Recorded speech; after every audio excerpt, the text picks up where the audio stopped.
दोस्तों आप सभी का स्वागत है स्लीपी क्लासेस के आज के हमारे इस वीडियो में। और दोस्तों आज हम एक बहुत इंपॉर्टेंट टॉपिक डिस्कस करने जा रहे हैं, दैट इज एनवायरमेंटल एथिक्स। तो एनवायरमेंटल एथिक्स से जुड़े हुए सारे कंसेप्ट्स आज क्लियर करेंगे। एथिक्स होता क्या है?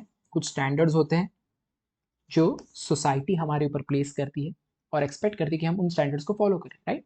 ये स्टैंडर्ड्स बेनिफिशियल होते हैं because they help us to know what is right, excuse me, and what is wrong, what is good and what is bad, right? तो ये हमें गाइड करते हैं एक तरीके से how to live with other people, right, other humans, right? पर जब हम इस मोरालिटी का दायरा या एथिक्स का दायरा बढ़ा देते हैं और उसमें एनवायरनमेंट को इंक्लूड करते हैं, तो यहाँ पे हम स्टैंडर्ड्स बनाएंगे। और वो बनाएंगे इन द सेंस कि कैसे हम डील करें विद दी एनवायरनमेंट, या एनवायरनमेंट में जब हम इंटरवीन करते हैं उसका सही तरीका, जो राइट अप्रोच है वो क्या है और रॉन्ग अप्रोच है वो क्या है, ये समझने के लिए अगर हम स्टैंडर्ड बनाते हैं उसको कहते हैं environmental ethics. As simple as that, right? Environment में सारी चीज़ें आ जाती है आपके। Humans are also part of environment, right? इसके बियॉन्ड पेड़ पौधे, एनिमल्स, मिनरल्स, जो नदियाँ हैं, सारी चीज़ें जो भी आप देख सकते हैं नेचर में, वो एनवायरनमेंट में आता है, राइट? तो ये क्यों करना है? बिकॉज एनवायरनमेंट में कुछ वैल्यू है। अब दो तरह से वैल्यूज़ को देखा जाता है। एक है इंस्ट्रूमेंटल वैल्यू, यानी ये जो नेचर है उसकी हमें ज़रूरत है, राइट? या हम उससे कुछ यूज़फुलनेस ड्रॉ करते हैं, जैसे हम नदी से पानी ड्रॉ करते हैं, राइट? उसके ऊपर बांध जो है वो लगाते हैं और उससे इलेक्ट्रिसिटी ड्रॉ करते हैं, राइट? फिशिंग करते हैं, कई सारी तरीके से हम, या इवन रिलीजियस भी उससे कुछ हम ड्रॉ करते हैं, जैसे गंगा में लोग डुबकी मारते हैं, राइट? सो इसकी एक इंस्ट्रूमेंटल वैल्यू यानी यूजफुल वैल्यू है। इसके अलावा इसकी एक इंट्रिंसिक वैल्यू भी, यानी ये अपने आप में भी वैल्यूबल है। जैसे हम कहते हैं ना, हर एक ह्यूमन अपने आप में वैल्यूबल है, राइट? और इसीलिए हम सभी की डिग्निटी को प्रोटेक्ट करने की बात करते हैं। उसी तरह नेचर भी अपने आप में वैल्यूबल है, even if it does not have maybe immediate use to you, right? तो उसको कहते हैं। और ये बहुत इंपॉर्टेंट समझना, बिकॉज पूरा जो आपका एनवायरमेंटल है इन दो पर्सपेक्टिव पे डिपेंडेंट है। कुछ लोग जो है एनवायरमेंट और नेचर को सिर्फ यूजफुल कैटेगरी में रखते हैं, कुछ ये मान के चलते कि नहीं, ये अपने आप में valuable, even if it is not useful to us, right? So ये उनके दृष्टिकोण को और उनके अप्रोच को पूरी तरह चेंज करता है। जब हम वैल्यू की बात कर रहे हैं, राइट, कि एनवायरनमेंट या नेचर का कुछ हमारे लिए इंपॉर्टेंस है या वैल्यू है या यूजफुल है, राइट, तो हम उसको एक्सप्लॉइट करते हैं, राइट? हम पेड़ काटते हैं, घर बनाते हैं उसके जो है वुड से, या फिर हम काफ़ी हद तक पोल्यूशन कर रहे हैं। वाई? बिकॉज ग्रोथ भी बहुत ज़रूरी है, राइट? हम मैन्युफैक्चर करेंगे कोई चीज़ तो कार्बन एमिट होगा, कार्बन एमिट होगा तो क्लाइमेट पे इम्पैक्ट होगा, ग्लोबल वार्मिंग होगी, ये सारी चीज़ें हम जानते हैं, राइट? बट हमको वो एक्सप्लॉइटेशन थोड़ा बहुत करना पड़ता है, बट कितने हद तक करें, ये डिलेमा आपके दिमाग में आ जाता है जब भी हम यूटिलिटी पर्सपेक्टिव से चीज़ों को देखते हैं, या यूजफुलनेस की, कि कितने हद तक हम जो है एक्सप्लॉइट कर सकते हैं, राइट? क्योंकि कुछ लिमिट तो होगी, राइट? या फिर जो एक रिस्पॉन्सिबल तरीका होता है काम करने का, राइट? और ये रिस्पॉन्सिबिलिटी किसकी ज़्यादा है? जो डेवलप्ड कंट्री उनकी ज़्यादा है या डेवलपिंग? क्योंकि डेवलप्ड कंट्री ने बहुत पहले से मैन्युफैक्चरिंग शुरू कर दी, उन्होंने बहुत पहले से जो है पोल्यूशन एमिट या कार्बन एमिट करना शुरू कर दिया, और डेवलपिंग कंट्री अभी अभी स्टार्ट करे, right? So they need to emit carbon. Why? Because otherwise they will not be able to manufacture. If they will not be able to manufacture, they will not have enough GDP, so they will not able to bring people above poverty line, right?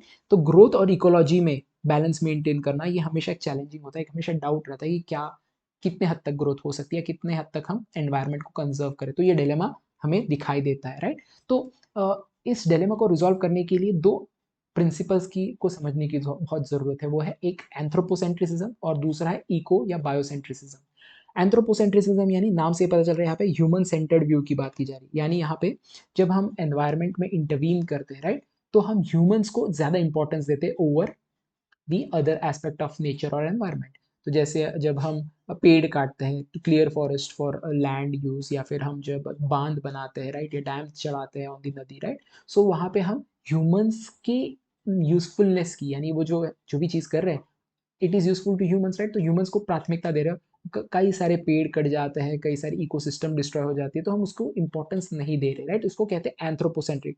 और ये बहुत ज़्यादा exploitation के लिए इसका एक बहुत बड़ा रीजन है, exploitation of nature. Why? Because we consider human as more important than other aspects of the nature, right?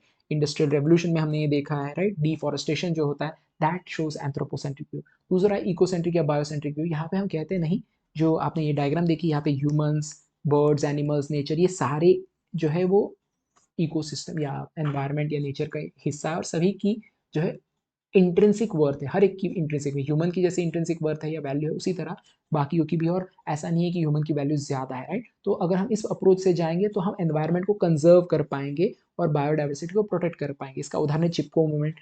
1970s में उत्तराखंड में पेड़ों को काटा जा रहा था, तो वहाँ की महिलाएं जो है वो पेड़ों से जो है वो चिपक गई, इसलिए चिपको कहा जाता है। उन्होंने they started hugging the tree, they do not want this trees to fall down.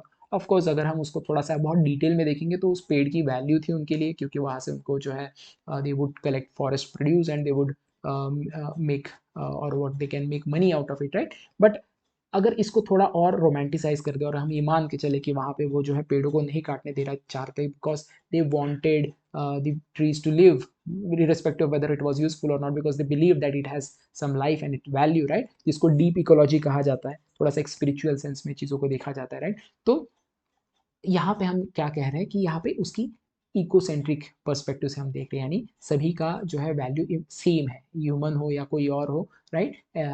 Every one has some moral worth, intrinsic worth, we have to give value to it and we should not exploit it just because we think we are superior to them. And ये सारी चीज़ें जो है nature वो हमारे लिए बनाई गई है, भगवान ने हमारे लिए बनाई है, तो हम उसका जो है वी विल एक्सप्लॉइट इट। तो इस तरह से नहीं देखा जाता, इकोसेंट्रिक व्यू में सभी को समान वर्थ दिया जाता है। अब जब हम इन दो पर्सपेक्टिव को समझ लिए, राइट, तो बहुत इंपॉर्टेंट है ये समझना कि ये जो एनवायरनमेंट है, अगर इसको हम मान के चलते कि इसको हम बहुत ही सही तरीके से इसको डील करेंगे या फिर we will intervene in a very responsible manner, right. So यहाँ पे ये ज़रूरी है समझना कि जब हम उसको एक्सप्लॉइट करते बहुत रिस्पॉन्सिबली भी, राइट, तो सिर्फ हम इस जनरेशन के लिए उसका इस्तेमाल नहीं कर, हमें इंश्योर करना है कि जो भी हम उसका इस्तेमाल करें इतने हद तक इस्तेमाल करें ताकि जो नेक्स्ट जनरेशन, हमारे बाद जो आने वाली जनरेशन, उनके लिए भी कुछ बचा के रखें। इसको कहते हैं इंटर जनरेशनल इक्विटी, राइट, कि नेक्स्ट जनरेशन के लिए भी हम कुछ प्रिजर्व करें एनवायरनमेंट को फ्यूचर जनरेशन के लिए। ऐसा ना हो कि वो हमें आगे की जनरेशन बोले कि कितने बुरे लोग थे जो सभी प्लांट्स को, जैसे आप देखोगे कई सारे जो टाइगर्स है, एनिमल्स है, right, they are gone extinct, why, because of hunting. तो हमारी जनरेशन पिछले जनरेशन को कोसती है कि कितने खराब लोग थे, राइट, अपने मज़े के लिए दे वर किलिंग। उसी तरह जब हम रिसोर्सेज का इस्तेमाल कर रहे हैं टू सेटअप इंडस्ट्री वगैरह वगैरह, right, we have to ensure कि ये ऐसा नहीं कि ये हमने इनहेरिट करा है दूसरों से, नहीं, ये हमने बोरो किया है नेक्स्ट जनरेशन से। सो वी हैव बोरोड और फ्रॉम अवर चिल्ड्रन। इस तरह से अगर हम सोचेंगे तभी हम इंटर जनरेशन इक्विटी को इंश्योर कर पाएंगे, राइट। इसके अलावा अगर हम देखें कि जब हम नेक्स्ट जनरेशन की बात करते हैं तो इस जनरेशन की भी बात कर लेनी चाहिए, क्योंकि जब हम यूज़ कर रहे हैं एनवायरनमेंट को, राइट, या नेचर को, तो क्या सभी लोग समान मात्रा में उसका यूज़ कर पा रहे?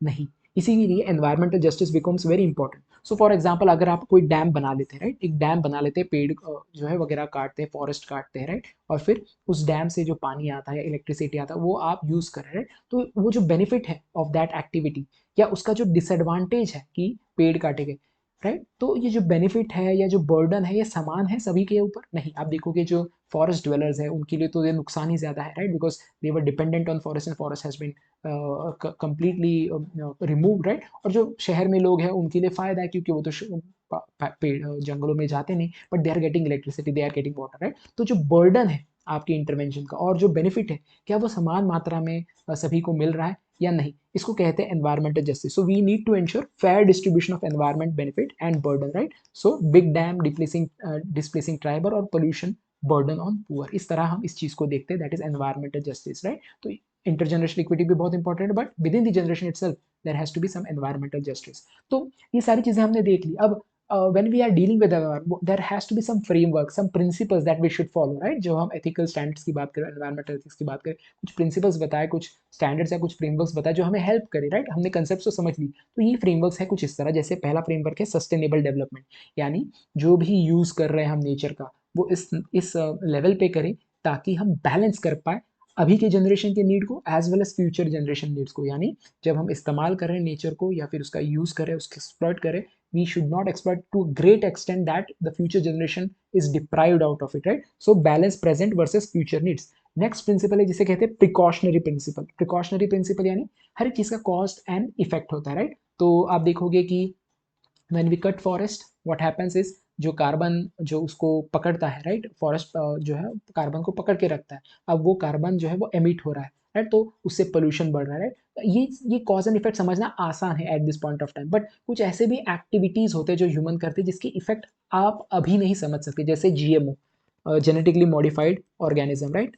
आप देखोगे जीएमओ क्रॉप्स पे दुनिया भर में बैन लगा था। क्यों बैन लगा था? कोई ठोस उनके पास जो है एविडेंस नहीं था कि जीएमओ क्रॉप से आपके जेनेटिक मॉडिफिकेशन हो जाए या फिर आपको कोई नुकसान होगा, बट फिर भी कई सारे लोगों ने उसको बैन किया। क्यों? प्रिकॉशन लेना है, हो सकता है आगे जाके जो है ह्यूमंस को एज वेल एज प्लांट्स को उसका नुकसान हो, राइट। तो प्रिकॉशनरी प्रिंसिपल भी बहुत important principle when you are uncertain of the cause and effect relation of any of the human activity. इसके अलावा एक और प्रिंसिपल है जिसे कहते हैं पोल्यूटर्स पे प्रिंसिपल, यानी अगर आप पोल्यूशन कर रहे हैं देन यू हैव टू पे। तो वो इंडस्ट्रियली के लिए भी जरूरी है। जैसे आप देखोगे कार्बन एमिशन के ऊपर कैप लगा दिया जाता है। अब इसके बियॉन्ड आप जो है कार्बन एमिट नहीं कर सकते। अगर आपको कार्बन एमिट करना है इससे बियॉन्ड तो आपको पैसे देने पड़ेंगे, राइट। तो every carbon will be priced to some extent and you have to pay price, right. या फिर आप कार्बन क्रेडिट बोरो कर सकते हैं दूसरे मैन्युफैक्चरिंग यूनिट से जिन्होंने कार्बन इतना इमिट नहीं किया, या इवन ह्यूमन जो हम आम जनता है जो डीजल और पेट्रोल इस्तेमाल करती है, राइट। तो अगर इलेक्ट्रिक व्हीकल मौजूद है तो कई बार गवर्नमेंट क्या करती है कि जो पेट्रोल कार है वगैरह या पेट्रोलियम पे या डीजल पे जो है वो उसकी जो है उसके ऊपर टैक्स लगा देती है, एक्स्ट्रा पैसा उसकी जो है प्राइस बढ़ा देती है। Why? Because they do not want you to use it, right. तो इसको कहते हैं पोल्यूटर्स पे, so you have to pay in order to pollute, right. दूसरा है सीबीडीआर। हमने ये बात की कि डेवलपिंग कंट्रीज और डेवलप कंट्रीज में एक डिफरेंस है in terms of development as well as in terms of their history of emitting carbon, right. जो डेवलप कंट्री उन्होंने बहुत पहले कार्बन एमिट किया, तो they are more responsible to control carbon emission or to prevent carbon emission than a developing country who have just started manufacturing and they do not have that baggage of historic emission, or they still want to grow, right? They want to manufacture which would lead to emission of carbon, so they should be given some relaxation. तो इसी को कहते हैं CBDR, that is common but differentiated responsibility, यानी सभी के ऊपर common responsibility है to prevent carbon emission, but it is differentiated। कुछ की ज्यादा रिस्पॉन्सिबिलिटी कुछ कंट्रीज की, जो डेवलप कंट्री और डेवलपिंग कंट्री उनकी कम रिस्पॉन्सिबिलिटी है, राइट। इसके अलावा बहुत इंपॉर्टेंट प्रिंसिपल है स्टीवर्डशिप एथिक्स। स्टीवर्ड यानी someone who takes care, right. तो एनवायरमेंट नेचर के प्रति हमारे सामने या हमारे मन में केयर की भावना होनी चाहिए, right. So human as caretaker of earth, ये प्रिंसिपल हमेशा दिमाग में रखना है when actually dealing with environment. तो कंक्लूजन में हम कह सकते हैं environmental ethics is nothing but balance between progress, responsibility and justice, right. So we have to shift from anthropocentric view towards what we call as ecocentric view, right। हमें देखना है कि of course humans will always consider their needs, right, even if we talk about all these things, right, but we have to go and move towards that particular perspective wherein we start believing कि हाँ बाकी जो nature है environment है इसकी भी moral worth है, and when we move towards that we will be more responsible in our actions when dealing with the environment, right। so ये quote बहुत important याद रखना है, we do not inherit the earth from our ancestor, we borrow it from our children। यानी हम अपने ancestor से ये अर्थ इनहेरिट नहीं करते, यानी we are not permanent residence, जो हम हमारी ओनरशिप इसके ऊपर परमानेंट नहीं है, अर्थ के ऊपर हम चले जाने वाले, राइट। ये हम जो है हमको ये बचाना है फॉर दी नेक्स्ट जनरेशन, तो हम बेसिकली उनसे बोरो कर रहे हैं, उनका ज्यादा हक है नेक्स्ट जनरेशन। ये तरीका अगर आपका होगा सोचने का, you will be more responsible, right. तो इसी तरह एथिक्स आप प्रिपेयर करना चाहते हैं मेरे साथ, राइट। तो एक इंडिविजुअल कोर्स है हमारा एथिक्स का स्लीपी क्लासेस में, जो आप अवेल कर सकते हैं एट वेरी मिनिमल प्राइस। आप जो है यूज़ करेंगे इस कोड को तो आपको जो है 10% ऑफ भी मिल जाएगा। यहाँ पे बहुत डिटेल में हम जो है एथिक्स को पढ़ाते हैं, at the same time current affairs भी यहाँ पे पढ़ाए जाते हैं। So it is very beneficial if you are specifically looking for an ethics course. और रिसेंट टाइम में तो ऑफर्स भी चल रहे हैं, दिवाली ऑफर्स, तो उसको भी अवेल कर सकते हैं आप अगर आप कोड इस्तेमाल करते हैं Deepawali. So that's it from today's session. Let's meet in the next session. Till then, thanks and bye.